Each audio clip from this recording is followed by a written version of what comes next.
waiving your constitutional rights by pleading guilty, and I want to make sure you know what those rights are. And as I mentioned, as it is obvious, you've seen some of these in action. So first, if you plead guilty, you're going to give up your right to a jury trial, to understand. Yeah. Second, you're going to waive your right to require the prosecutor to produce evidence in open court that convinces a jury beyond a reasonable doubt that you are guilty. Do you understand? Yes. Third, you give up your right to confront and cross-examine additional witnesses that the prosecutor may bring against you. Do you understand? Yes. Fourth, you give up your right to compulsory process. That's your right to subpoena witnesses who might have information that can help your defense, to require those witnesses to appear and testify in court.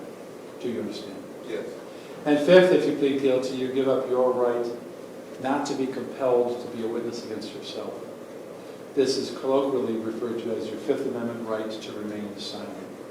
What it means in the context of this trial is, and I think you know this because it's been mentioned in open court, but at this trial you do not have to testify. Moreover, if you decide not to testify, the jury will be instructed not to consider for any purpose when deciding the case the fact that you didn't testify. Do you understand you're giving up that right? Yes. I want to make sure you understand the charge against you. It's proposed that count 1 be amended from felonious assault with a deadly weapon to assault in violation of Revised Code 2913.12A1, or I'm sorry, 13A1, Mr. Meyer? 20. I believe that's correct, Your Honor. Let me make sure I get that. Did you say 03 or did you say 30? 03.13A1. Then yes, Your Honor. I misheard you. I'm sorry. So, by the amended charge, Mr. Jackson, the prosecutor claims that on June 10, 2019, in this county, you committed the crime of assault by having, in violation of Revised Code 2903.13A1, knowingly causing or attempting to cause physical harm to Danielle Swift. Sir, do you understand the amended charge against you? Yes. Do you understand the effect of pleading guilty to this charge is you're admitting you did the crime? Yes. I want to be sure you know the possible punishments. Before I get into that, it is possible that you can be sentenced immediately today. Do you understand that? Yes. This crime is a misdemeanor of the first degree. The first possible punishment is a period of incarceration in county jail of anywhere from 1 to 180 days inclusive. Do you understand? Yes. I will tell you, though, that jail is not mandatory for this crime. Therefore, instead of being sent to jail, you may be placed on a period of probation for up to 5 years. However, if you're sentenced to probation and then you violate the conditions of probation by, for example, committing a new crime, using drugs, not reporting to the probation officer, or otherwise violating the conditions, you can still then at that point get the up to 6 months in county jail that I just mentioned. Do you understand? Yes. You may be fined up to $1,000. You will, if you plead guilty, have to pay court costs, which at this stage of the trial are probably in the range of, this is an estimate, $500, $600, $700, something like that. If you're sentenced to probation, you'll have to pay $20 per month supervision fee. And finally, if Danielle Swift is owed restitution, which so far it sounds like not, but if she is owed restitution for economic loss caused by your conduct, you will have to pay that as part of any sentence. Mr. Jackson, do you understand the potential financial obligations upon guilty? Yes. So, we're in the middle of trial, as you know, and as far as I'm concerned, maybe the lawyers would privately disagree, or maybe they would even tell me they disagree. But as far as I'm concerned, you have been getting a fair trial, and you will continue to get a fair trial if you want it. I know I can preside over a fair trial. However, I have no idea what the result of this case is going to be. I might have my own opinions, but they're of no moment here. Suffice to say, at this stage, any result appears to be possible. Could be 2 guilty verdicts, could be 2 not guilty verdicts, or there could be some combination of guilty and not guilty. I have no idea. But that is your right to continue the fair trial, if you wish. On the other hand, if your guilty plea to assault is going to be voluntary, in other words, your decision, not pressured, not coerced, then you're welcome to the plea bargain. So my question at this point is, I'm not going to say it's an easy one, but it's easy to understand. Do you want to continue your fair trial, or do you have the plea bargain? Have a big mark. In that event, then, Mr. Jackson, I'm going to ask, how do you plead to amended count 1, assault in violation of revised code 2903.13A1 on June 10, 2019 of Delilah Swift, a misdemeanor of the first degree? Guilty. Mr. Jackson, I accept the guilty plea that you just made. Having accepted your guilty plea, obviously I'm granting the prosecutor's motion to change it from a felony to a misdemeanor. Now I'm going to turn to the prosecutor and ask if he has a motion on count 2. We ask this time, Your Honor, that count 2 be dismissed as part of this plea. That motion is granted, so Mr. Jackson, count 2, the abduction is out and is no longer a concern of yours. Now I'm going to turn to your lawyer, Mr. Sample, and ask if he prefers that you be sentenced today or in about 3 or 4 weeks. I don't really be sentenced today, Your Honor. State object. No objection, Your Honor. Doesn't Delilah Swift have a constitutional right to be notified of the sentencing? She does, Your Honor. During the early portion of this lunch break, I was able to reach her on the phone, ask that if this likelihood did occur, or would she want to come down, would she want to be here, and she did not want to. So I waive her presence in that respect. But you can assure me that she has been given the notice she's entitled to under Ohio's Constitution? Yes, Your Honor. Okay. The only reason I would hesitate to sentence today is this. Officer Jones testified that he has worked, or at the time, he had only worked for CMHA for, I think, half a year. He also testified that he knew Mr. Jackson, quote unquote, for prior incidents. In other words, he didn't just know him from the neighborhood. Is there any meaningful history of criminal conduct that I wouldn't hear about today that a pre-sentence report would supply Mr. Meyer? I don't know the answer to that. I know the defendant is on probation for one other offense, as I think he mentioned. Do you know more or less the outline of that case?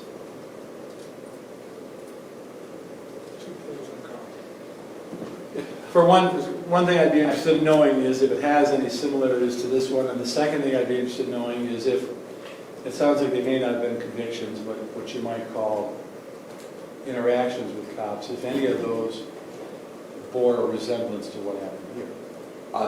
They do not. The prior, I believe, stems from a traffic stop and items found within the car from that traffic stop, Your Honor, and not a physical interaction with an individual, in all fairness. Then if both parties are interested in sentencing today, if Ms. Swift has waived her constitutional right to be present, and if what you say about the prior record is true, I'm happy to proceed with sentencing. So I'll be glad to hear first from the state of Ohio, Mr. Meyer. And I do not know of any other offenses for this defendant, Your Honor. That's the only one I know about. Your Honor, we've heard the facts of this case, and each one of the fact witnesses that the state was planning to put up have already testified, so I'm not going to belabor the sort of facts with you. The state obviously offered this assault, and we'd ask that any sentence involves some sort of no contact, as best as they can, the court, between the defendant and victim in this case. Thank you. One thing I haven't heard, and I wouldn't at this trial unless it was directly relevant to these allegations, are you aware of any either criminal conduct, or I hate to use this term, conduct that isn't criminal but is antisocial to the point that the police got involved by Mr. Jackson between June 10 and today? Any charges or accusations? I don't believe he's been charged with anything else. So There's the been short any answer charges. is no. No. Okay. Thank you, Mr. Meyer. Anything, Ms. Bacher? Mr. Sapple? Your Honor, it's also my understanding that as a condition of the plea, or as part of the agreement, the state of Ohio is not asking for any incarceration here specifically. No, we, Yeah, you didn't. I did, yeah, I discussed that with Ms. Swift, and she was not looking for that. Well, whether she is or isn't, are you or Ms. Bacher? Correct. Correct, they are not. Right. You. Correct. We were not. In other words, if a sentence of community control is imposed, you believe, based on everything you know about Mr. Jackson in this case, that that's an apt sentence. Yes, Your Honor. By the way, and I'll ask Mr. Saffold this in a second, he might know better, but was Mr. Jackson ever arrested for this crime? And if so, was he held for a few days or anything? He was held from a Thursday night and made bond the following Monday. 5 days in You know jail? what, Your Honor, I take it back. He made bond on that Monday, but because we did not have an ankle monitor, he was held for an extra, I believe, 2 days after that. Total of 7 days, 6 or 7 days. 10 days. 10 days. So it was like Thursday to the following Monday when he got it. I can look in the docket quickly, Your Honor. I thought Yeah, it was- would you mind doing that while, I mean, obviously you're entitled to listen to Mr. Saffold's presentation, but to me that's important to know. And here, there's no secret here. If Mr. Jackson has spent 7 to 10 days in jail already, I have to say, given that nobody's pushing for jail time, that he's had what I would call an initial punishment to begin with, he is likely to get probation with no, at this point, additional jail time. If, however, there's been no jail time for a case like this, and I'm willing to listen to your side, obviously I've only heard one so far, ordinarily 3, 5, 10 days in jail at the outset would be imposed, to be honest with you. So that is important to me, but I'd be willing to hear from you, Mr. Semple. Your Honor, with that having been said, I don't intend to make any long speeches here. I would just represent that in an abundance of caution and complete disclosure, Frank was charged with a gun case some number of years ago, and ultimately that case resulted in diversion. He successfully completed the conditions of diversion, and he's on the other side of that now. I just didn't want to not have said that since it hasn't been on the record, and you inquired about his history. Thank you. Having said that, Your Honor, you heard the testimony. I've always indicated to the prosecutor we'd be willing to plead guilty to a misdemeanor. We just wanted to see that all of these felony charges were appropriately dropped. I'm very pleased to see that the prosecutors have come to the conclusion that dropping all the felonies is the right thing to do here, and that's why we're happy to reach this resolution. A misdemeanor assault, I think, reflects what happened. I think there was assaultive behavior between both of these parties. And I think there were sufficient breaks in the action where either party could have stepped away, and maybe neither one of them would be responsible, legally or otherwise, for an assault. But because Frank didn't step away, because he didn't maybe just leave his car there and get away from the scene or even call the police himself, he continued to engage, and I think his engagement rises to the level of a misdemeanor assault. So I think this is a perfectly appropriate plea that, unlike maybe some other pleas, actually reflects what really happened here. So we're happy to reach a resolution. I believe there's been a lesson learned. I believe that the days he spent in jail, which by my calculation I guess are 7 days, from September 5th to September 12th, I believe that that's sufficient punishment. He is on drug court supervision. So he's already been being supervised by the municipal probation department for the city of Cleveland.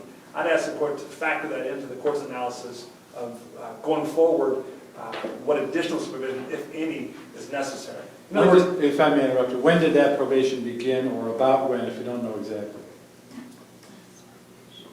probably spring of last year. So within a couple of months of this incident?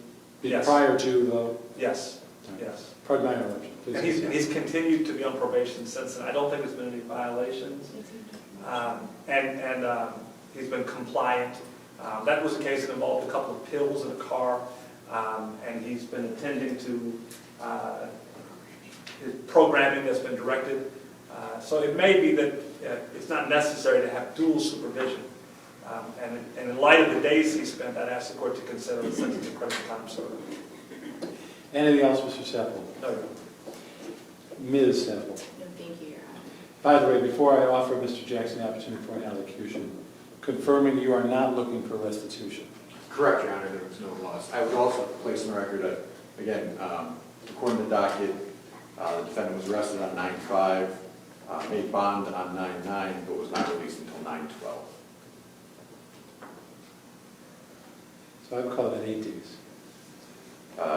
Yeah, the 5th through the 12th, I think you got Right, about 10 'cause he- p.m. on Thursday, the 5th. Yeah, so no matter what portion of a day he's held, that counts as a day. So that's 8 of the first 12 days of September. Okay. And that sounds like you agree with that, Ms. Seppel. Yes, Your Honor. Mr. Jackson, before a sentence is closed, do you wish to either make a statement on your own behalf or to present additional information in mitigation of punishment? To put it colloquially, do you want to say something? Yes. You're welcome to. You're entitled to. I wish I would have walked away and just left the car. I ain't even heard no harm. I just wanted to go home. Anything else, sir? No. Based on what I've heard, I can say that I wish the same thing. I don't claim to know the truth of what happened between you and Ms. Swift that day, but having some window into her personality and some knowledge of your and her relationship, yes, I think you're right. The best thing to do would be to walk away, drive away, however you want to say it. In any event, Mr. Jackson, in opposing the following sentence, I want to let you know I've taken into account everything that I know about you and about this case. And that's a fair amount, as it turns out, since I've sat through 2 days of trial. But what I'm considering is, first of all, the evidence that I've heard. Second, the statements by the prosecutor here at the sentencing hearing. Third, statements by your lawyers at the sentencing hearing. Fourth, your own comments here this afternoon. Finally, I've taken into account the sentencing laws of Chapter 2929 of the Revised Code. Having considered all of that information, you are ordered to serve 90 days in the county jail. However, Mr. Jackson, I'm going to suspend that sentence and order that you serve 18 months of probation under supervision by the Cuyahoga County Adult Probation Department's Group C Unit of Supervision. As an initial sanction of punishment for committing the crime in the first place, you're ordered to serve 8 days in jail. You're given credit for 8 days served from September 5 through September 12 of last year. So for the next year and a half, you will be on probation. You are ordered to, first of all, report at a regular interval to the probation officer in Cuyahoga County. Having said that, at his or her discretion, I don't want to have you doing the same thing twice for different courts. So at his or her, at the probation officer's discretion, the frequency of your reporting may be reduced as long as you can demonstrate that you're still reporting for Cleveland municipal probation, and of course that you're abiding by the conditions of your municipal probation. Those conditions, by the way, are conditions of probation here too. In other words, if you violate probation in Cleveland Muni, you're also in violation of probation in common pleas. Do you understand? Yes. Second, as a condition of probation, you have to refrain from using drugs, alcohol, or other intoxicants. So, to make sure that that's not happening, you are going to be ordered to be regularly randomly tested, likely through urinalysis, but perhaps if necessary through a blood draw or a hair test, to make sure that you're not using drugs, alcohol, and other substances. Third, you have to follow the rules and regulations of probation. I'm not going to read every one of those to you right now. First, they're quite similar to Cleveland municipal courts. Second, they're sort of common sense. Third, I can summarize them by saying that essentially you have to comport with the law while you're on probation. You have to do what the probation officer asks of you, including the occasional drug test. And you have to abstain from drugs, as already mentioned. And when you're at the probation office, you have to be civil and courteous to those who are there.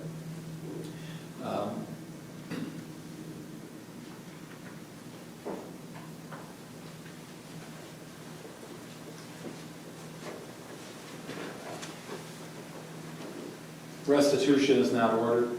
I've heard no evidence that anything is owed. As an additional condition, though, of probation, however, you are ordered to have no contact with Delilah Swift. So, if she keeps texting you, first of all, you might consider changing your number, but I'm not going to dictate what you do necessarily in personal life, except as it relates to Ms. Swift. But if she keeps texting you, that's not a violation, because how can you control whether she texts you? But the minute you text back, you're in violation of that condition. The minute you join one of her Instagram lives, I'm going to consider that to be a violation of the contact order. The point is just stay away from her entirely by in person, by phone, by text, by social media, so on. Unless, Mr. Saffold, you can give me some compelling reason why these two need to have some interaction. Your Honor, there is no compelling reason why they need to. My concern is that they might sort of bump into each other. Their lives intersect Right. so many different ways. Well, that kind of, should that kind of thing occur, I guess it has to be adjudicated on a case-by-case basis. For example, I can see the two of them being at the same convenience store at the same time. That sort of thing, where there was no intention to get a hold of her or to contact her. But if you do run into her, and as we said earlier, just walk away. Or if you see her at the store and you know she's in there, wait till she blows out of there before you go in. That kind of thing. In other words, I hope that she will show restraint and that she will consider that whatever relationship you and her had is over and recognize it. But I can't, I don't have any means of sanctioning her if she doesn't show that self-control. I do have a means of sanctioning you if you show the self-control, and that's imposing the 82 days in jail and suspended. So there's some incentive for you to walk away, as they say. And certainly don't try to get in touch with her on purpose. If you have an accidental meeting and it comes to my attention, we'll deal with it as it happens. But you certainly cannot intentionally get with her one way or the other. Should you violate any of the conditions of probation, which included a requirement that you pay court costs, as I mentioned, the costs are, this is a total guess, $600 or so, then the suspended portion of the jail sentence will be imposed. The judgment of costs is, in fact, a civil judgment against you. So if you don't pay the costs, not only can your wages and property be attached, but you may be required to do community service to work them off at the rate of $8.55 per hour until they are satisfied. I'm not going to impose a fine. There's been no evidence that the trailer hitch here is in fact the quote-unquote deadly weapon alleged to be used. I assume you're not asking that that thing be forfeited, No, Your Honor. especially since your witnesses said it was a silver one, so this might just be something of a demonstrative exhibit. Correct, Your Honor. So there's no weapon here to be forfeited that I'm aware of. Mr. Meyer, before I advise Mr. Jackson of his appellate rights, is there anything else that Rule 32 requires that I missed? No, Your Honor. Mr. Jackson, you do have the right to appeal. Should you wish to appeal and find that you cannot afford appellate counsel will be provided by the state, as will the papers to prosecute that appeal. Anything else you wanted me to cover on the oral record today, Mr. Stafford? No, Your Honor. Ms. No, thank you, Your Honor. One final thing, Mr. Jackson. So when you depart the courtroom, probably in less than 30 seconds, you got to go to the 7th floor, it's the probation office. Let the person at the reception area know who you are, your case number, and that you're just sentenced to 18 months of Group C probation. And she will, well, I'm not sure it's a she. He or she will get you going to get set up with a probation officer. It's not likely that you're going to meet your probation officer today, but you do have to stop there to get that process moving. And then one final question, and you're out of here. Give me a moment, please.